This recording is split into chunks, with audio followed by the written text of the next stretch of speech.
Welcome. My name is Philip Mondor, President and CEO of Tourism HR Canada. Welcome to this session, The Impact of Digitalization on the Tourism Workforce.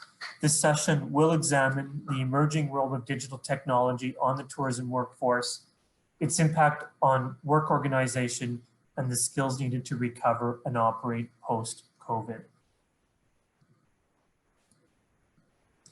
To start off with, let's answer the question, why? Why are we looking at this topic, and why is digitalization or the influence of technology important? COVID has accelerated the impact of digitalization on tourism. Businesses must invest in technology changes to respond to consumer demands and changes in regulations, and ultimately to be more nimble and more resilient. The entire tourism experience has transformed. Fundamental changes on how we interact and the heightened requirement for safety and health measures mean that nearly every tourism product or service that involves human interactions has had to change. Since tourism is a high contact industry, the nature of work and workplaces are undergoing rapid transformation. This impacts the types of skills our workers needed and involves increased application of technology to facilitate new protocols. In other words, this is about future-proofing the industry and looking at the skills to rebuild. If you look at the screen, there are three examples here that bring this home. The concern about pandemics in the future, or natural causes such as weather, hurricanes, or bear markets where the downturn of the economy. Any of these examples and others are disruptions to the business. Having gone through a year of a pandemic, we understand the pain and the challenge faced with these kinds of disruptions. So the move to technology or increased digitalization is really about future-proofing. It's about being able to manage through these type of events and over time. As an industry, this was an early adopter of technology. And we'll see that in a moment, but as a result of COVID, significant changes to business model and operational needs have happened. And it's also triggered significant workforce changes. That will be our focus today, the impacts on the tourism industry and what it means for recovery and beyond. Let's start off with where and how technology is being used. Here are some of the main applications for the digitalization or the use of technology in this sector. This is what some of our research is telling us. It's all based on trends that have begun since COVID times. So the use of technology is used for many different things. One area is customer engagement. This is probably quite straightforward for most people, but clearly the aim here is to enhance visitor experiences. And this is more necessary than it was in the past because there's no more face-to-face interactions. The digital interactions have taken a major profile in the way businesses are maintaining what they do. This is also to help reduce transactional costs and to enable us to have real-time engagement. So customer-facing tools have become part of the change that people have had in their businesses in order to stay in contact with them. Now, I'm going to be general and brief here just to introduce the topic, but we're going to see examples of these as we move along. Another reason for the use of technology and why we've seen an increase is really linked to this whole area of data analytics or intelligent decision making. It's really about businesses needing real-time information. This is perhaps more important than it ever was because markets are rapidly changing and the markets we've relied on have also disappeared. So businesses have to be nimble and adjust to changes, but it starts with having to know a lot about those new markets, and information needs to be very timely. Technology is one way that they gain that information. Automation is the item that most people think about when we talk about the use of technology.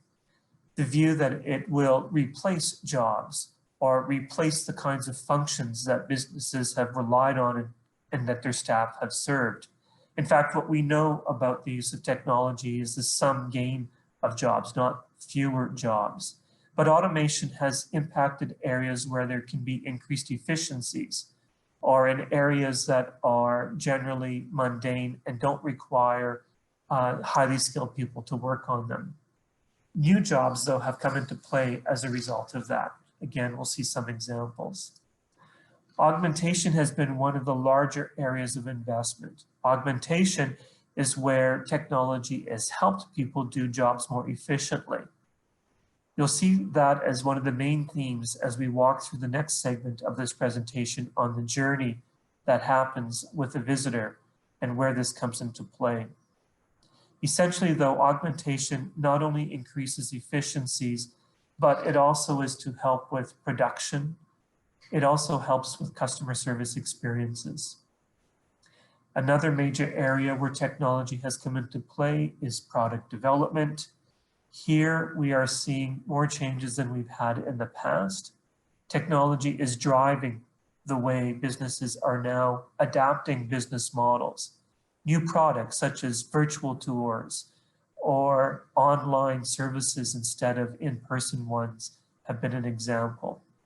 And indeed, business practices have had to change, and we'll see samples of that on things like different procurement models, different ways of managing inventories, new dynamics that come into place with financial management. Now, I didn't want to get into this slide in any great depth, other than to kind of prime this discussion and to give people an idea that technology or digitalization is really a pervasive activity, and that it has been part of what's happening in this sector for some time. But what we also know is that COVID has perhaps and more than likely accelerated the demands on the use of technology or on the move to a more digital experience. The way to illustrate that is to actually use this next section as a way to reflect on that, and hopefully for you to think about what it means in your own businesses, or if you prefer, what it means as a traveler. What I'm going to do here is use the visitor journey along the value chain as a way to provide a bit of a narrative to really see what it looks like in terms of the use of technology in this industry. Now, I've also selected here a very basic value chain, and I am going to focus on it from the lens of the visitor. So let's look at how digital travel trends have impacted the use of technology in the sector. We'll walk through each one of these one at a time.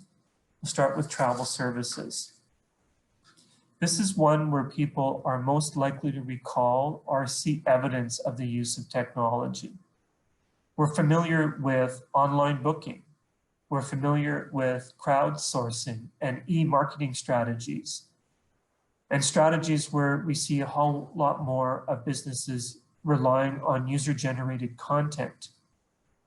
In fact, even the managing of content itself in the marketing spectrum is important. There's new requirements for multilingual capacity, the need to frequently change and update information. There's the move to improved images, and let me speak to that one for a moment. You know, historically, when we saw images on travel destination sites or DMO sites or business sites, of course, they were attractive and they really helped sell the brand and the image.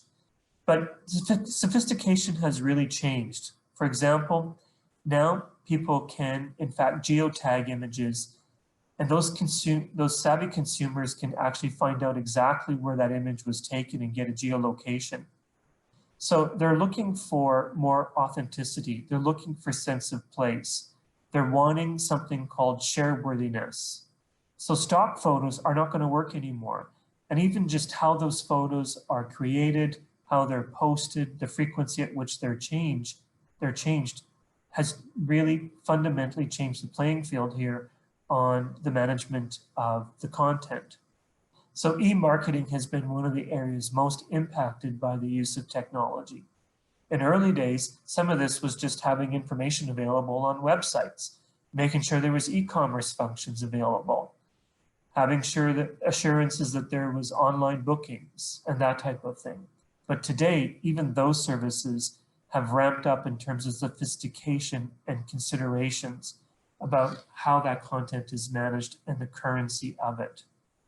We have to remember the consumer now is really going to be is more than likely going to be holding a handheld device and is going to want to access information and in fact demand more communication channels. They're going to want message apps, social media, booking platforms, and other things. So the shift and demand for tailor-made packages have also increased. Personal experiences become the whole narrative.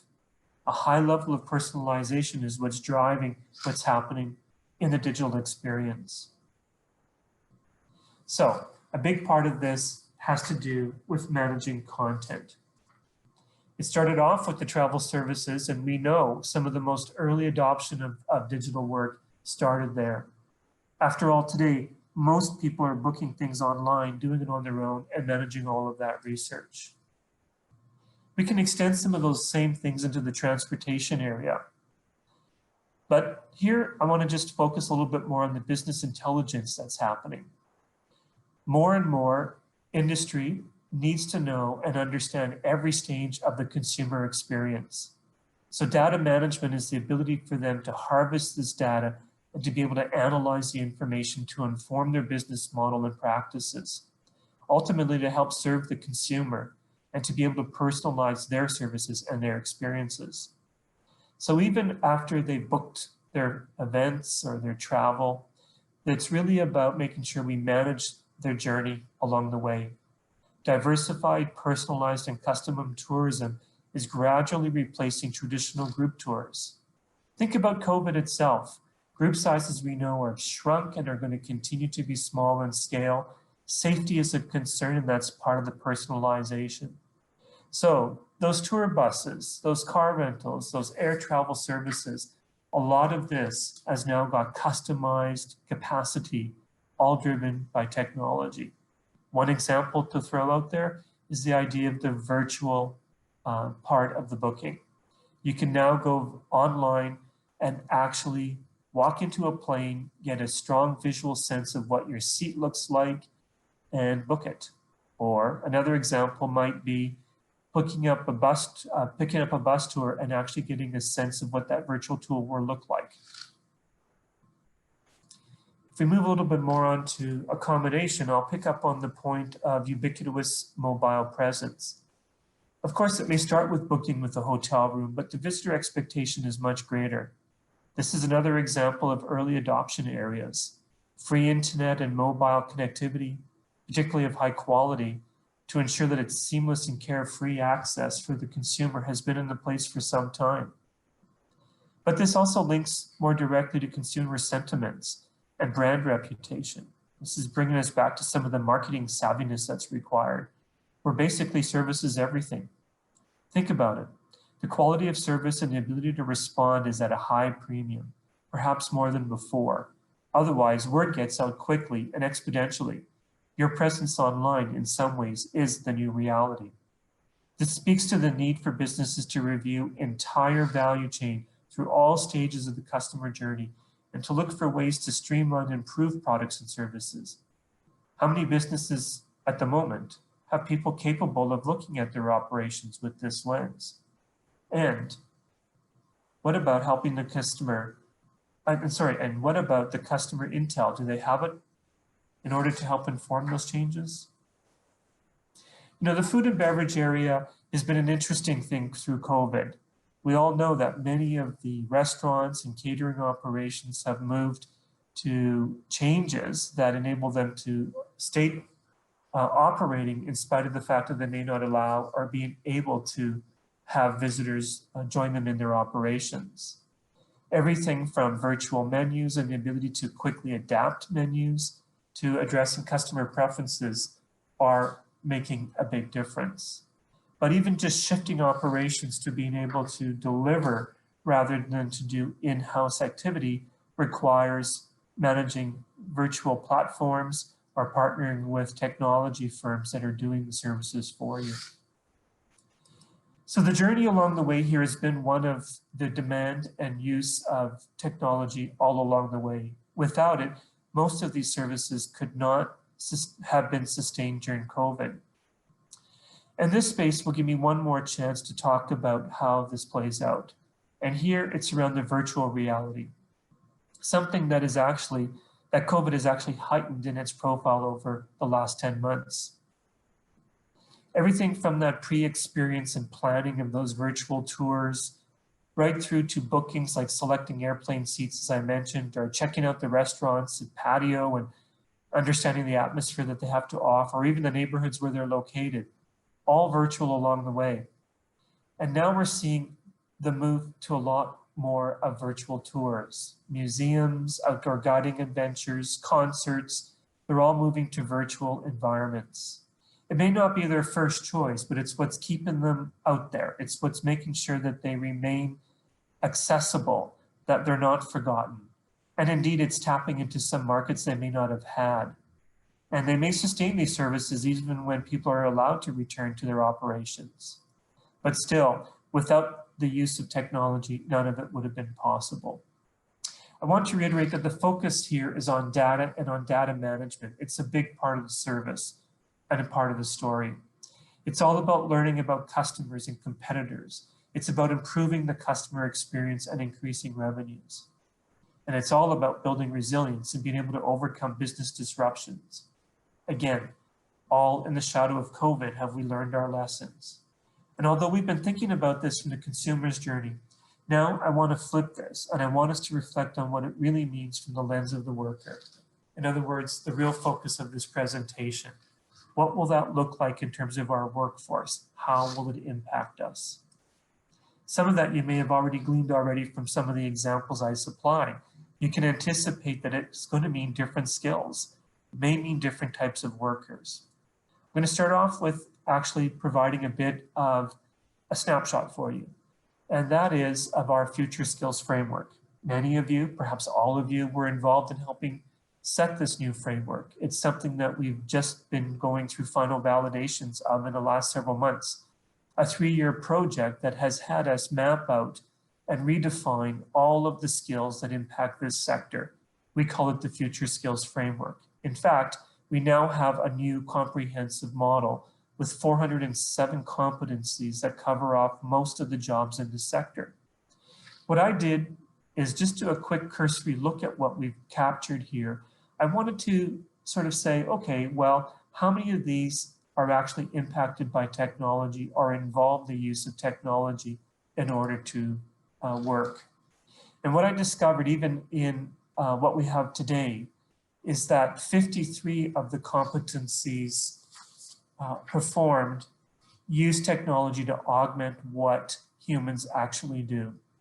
So if you look at those skills today, in the past, they may not have demanded or required technology to fulfill the services, but today they do. Another 40 competencies in this framework actually exist because of digitalization or technology. They in fact probably would not be part of the framework unless technology was there to facilitate those services. We saw some of those examples around marketing activity, for example, e-marketing. What we also know when we look at the framework is that most of the technology competencies, if you like to call them that, are attributed to the core competency areas. In other words, they apply to most people in most functions working in tourism. We may not realize that, but it turns out that a lot of what all people do involves some use of technology to facilitate their services to the consumer. And two of the occupational areas that seem to be most impacted by change and the use of technology have been in the front desk services and travel services.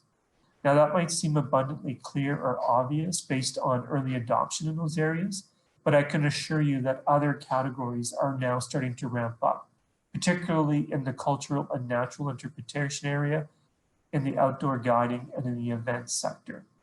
So we're going to continue to see the emergence or evolution of technology impacting the sector itself. Now what I want to do is shift you to something that might look a little familiar. This image, in fact, is taken from the shortfall report, something you would have been supplied as a registrant of our event. I'm going to, though, break this down and look at it a little more closely with you. What I want to do is have you think carefully about what this really means in terms of the skills needed or what the impact will be on the workforce. As I extend this narrative further, what I'm doing is going beyond the framework that I just talked about. And I'm looking here at further trends, the stuff that we've been seeing spurred on by COVID. It seems that COVID is really what has accelerated the increase for digitalization, partly out of necessity, as we said earlier, because of restrictions and fewer staff that people have to work with, creating efficiencies, having to tap into new markets, the bottom line about getting more nimble and ultimately more sustainable. The structural changes to business models in order to survive and to cope really do mean that they've had to adjust their business practices. The 8 items I have on the screen are some of the areas where we see some of the major trend shifts. So I'm going to walk through these a little bit, and these are basically some of the items I spoke to on an OEC panel last month that talked about how digitalization is impacting the workforce in Canada. So keep these 2 questions in mind, and you may also want, as part of your framework, to think about what those impacts are from an individual point of view, an institutional point of view, which could mean like from a business lens or from an academic or school lens, and even from a policy lens. And when we think about impacts on the workforce, we know almost always those issues will be related to supply. In other words, do we have enough workers or too many of the right type? Skills, are people having the right skills in order to facilitate the demands of what's required? And mobility. And mobility can relate to if they're in the right place or not, but also it does relate to infrastructure things. So this may be a bit of a helpful way to think about some of the topics as I bring them up. But I encourage you to go to the chat function as I raise these questions over the next several slides and add your thoughts as I go along. And I'll break down each one of them. We'll start with business innovation. When I think of business innovation, I'm going to use just a few examples here to show you what some of our trends are telling us. Again, I want you to think, so what skills would be needed? What would be the impact on the workforce overall? So in business innovation, some of the things we know are happening is the move to those virtual services. Businesses have had to adapt the way they manage their business operations. Their products and services have adjusted to things like providing virtual tours or providing online tours. Conferences have been one of those areas, including this example of a conference that's gone virtual. But product distribution is also part of this. We now know there's far more takeout and delivery services happening, or people that have been managing crafts and have relied on events as their main venue for distribution have now gone online. There's lots of other examples, but clearly business innovation is about changing the way we do things, the way businesses have traditionally operated so that they can rely on a digital presence to manage their operations. So ask yourself, what skills would be needed to transform to a visual environment? And if you are working in a virtual environment, then what is required to sustain those activities? Even just moving to those environments might mean having to change the product or service you offer. So again, what skills are needed? If I look at new technology as a category, one of the things that's very clear and has been starting to capture quite in detail in the skills framework that I mentioned earlier is the increased need for more sophisticated digital literacy, digital marketing and analytics, content marketing, digital product management. As I talked about earlier in the visitor journey, we do know that e-marketing and digital marketing have really taken on a very different level of complexity than it did when it was first envisioned back in the early 2000s. In fact, it was in 2000 that we did a report on the impact of technology on things like travel services. And then we knew there was going to be a significant impact. And indeed there was. Today, it's compounded by more sophisticated requirements. The ability to capture information and manage analytics is quite different than it was in the past. So what skills does it take to do this? What type of literacy is actually required? Can your team produce content for marketing in a digital environment and maintain it? Remember that example I used of images? That alone, do you have the images that are actually make sense, that are authentic, that are not stock photos? Because let me tell you, your consumer is clicking on them and looking to see how genuine they are, and if they're really telling a story about place. So that's changing the business practice. That's a very different conscious approach. What skills are needed? What is the impact on your workforce? Financial management became a category of major concern during COVID. We were asked to step up efforts and provide new tools and services to help businesses manage things like managing inventories and improving purchasing systems. Bottom line, things have become far more sophisticated on this front in response to economic fluctuations and new financial products, including things like government support or relief programs. And a lot of this is systems-based.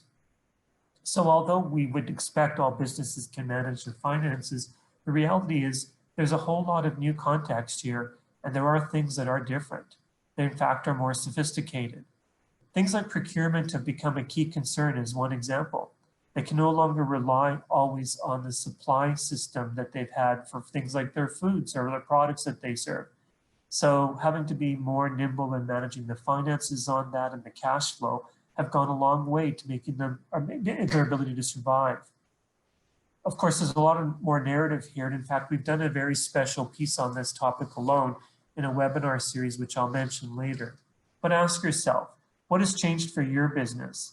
What skills does your team need to manage the new financial requirements you're facing?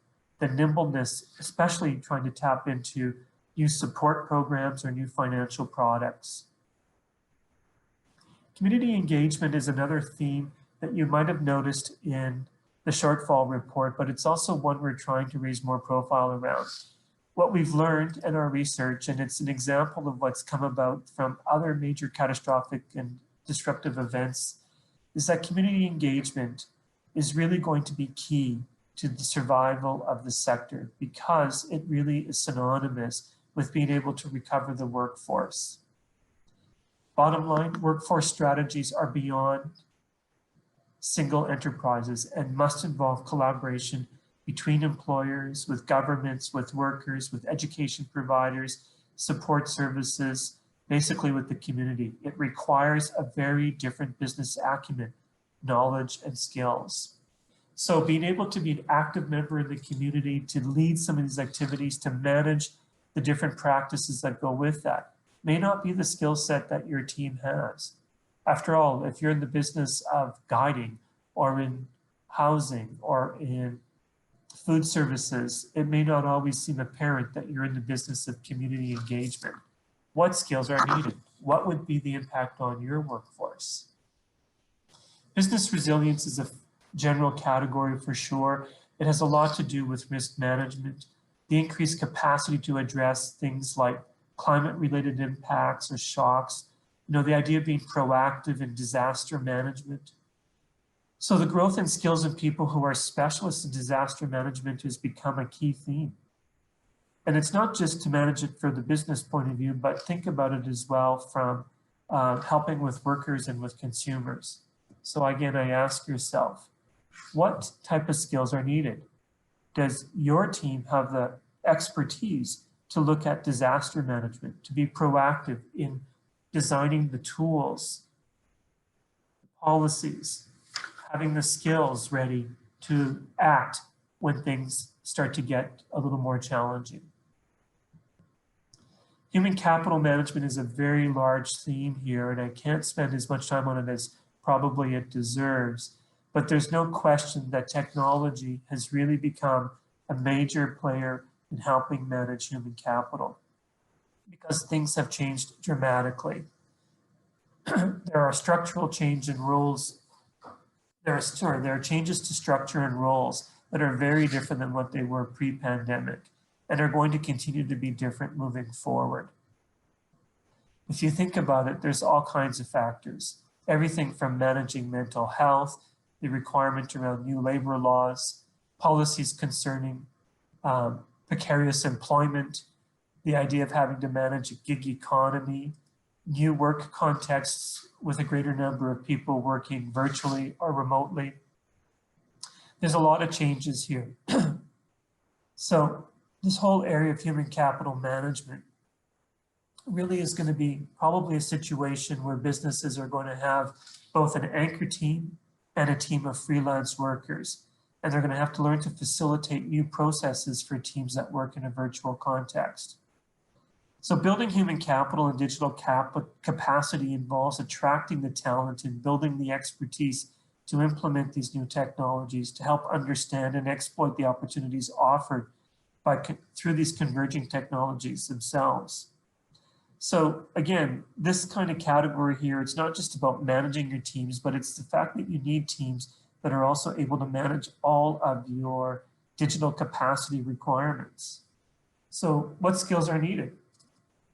There's lots of different skills here. And what kind of training can you do to help manage these activities? We do, again, also have a specific webinar on this topic that will get into this in far more depth for those that are interested.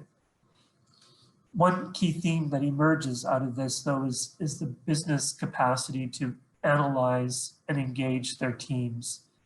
This becomes a key imperative in terms of attracting and retaining workers and changing the narrative around sentiment that has to change because of concerns around safety or precarity of employment. So I ask you, what skills are needed? What is the impact on your workforce? What kinds of tools might you need to implement to manage your HR more effectively? And one more to cover off this topic of those 8 emergent themes is around, I think I have 2 more. Sorry, I'll be quick on this one, environment and sustainable practices. Of course, there is quite a shift to movement in this arena because the growth in sustainable practices enable businesses to be less reliant on the grid, as it were, to be more able to be independent where necessary. And indeed, one of the things that COVID has done is spurred on the growth in nature and outdoor recreation, in indigenous tourism and rural experiences, in ways that businesses are considering preservation, responsible practices, respecting cultural norms, and more. In fact, governments are even incentivizing this kind of activity. So businesses have to transform, and it begs a question, do you have the skills to adjust your products and services? Do you have the capacity to train people to these new practices? What skills are needed? Finally, there's the whole social cultural component. Here, the adoption of advanced technologies are really important in order to manage the different requirements. There's an increased diversity of your workforce. There's a strong move, and we hear it nearly daily, around anti-oppressive practices. So although businesses have already been implementing a number of strategies here, the advanced use of technology starts to matter a lot more, because your way of connecting with your workforces and your future workforces is going to be largely through the use of technology. The cultural changes we see mean cultural changes in the management of your businesses themselves. Changes in policies and practices are all at play. Do you have the skills to make those changes? Do you have the data you need that's, again, technology-led to inform those changes? Look, I was quick on providing just a general cursory look at the different ways in which it's impacting the industry. Some of these will be very familiar to you. Others might have made you think a little bit about some of those changes and how they're already starting to take play, but I guess to different extents depending on where you are with your company. I want to draw your attention to a few closing messages here. There is a webinar series that were launched in the last few months of 2020, picking up on many of these themes where we highlight the impact of technology and what it means in terms of the workforce and skills. And this webinar series, which is available at no cost, can coach you through some of the strategies that you can use, along with tools that you can download and work with. It's all under the tourismrecovery.ca banner, and we welcome you to go there. One of the other final notes I'll add to this is that clearly technology is about workforce adjustments. And looking forward, we know that we're going to have to continue to adjust to the different workplace trends that this brings on. The 10 points you see on the screen here are some of the main trends that we know are at play. The bottom line, businesses have to use technology to manage their human resources. It's about accommodating to different worker needs, increasing flexibility, prioritizing practices around safety and security, and investing in professional development and training. This too was part of the tourism recovery deck. I encourage you to go and find out more on that website. So again, thank you for today's time on this session. I hope it gave you a little bit to think about with the impact of technology on the workforce.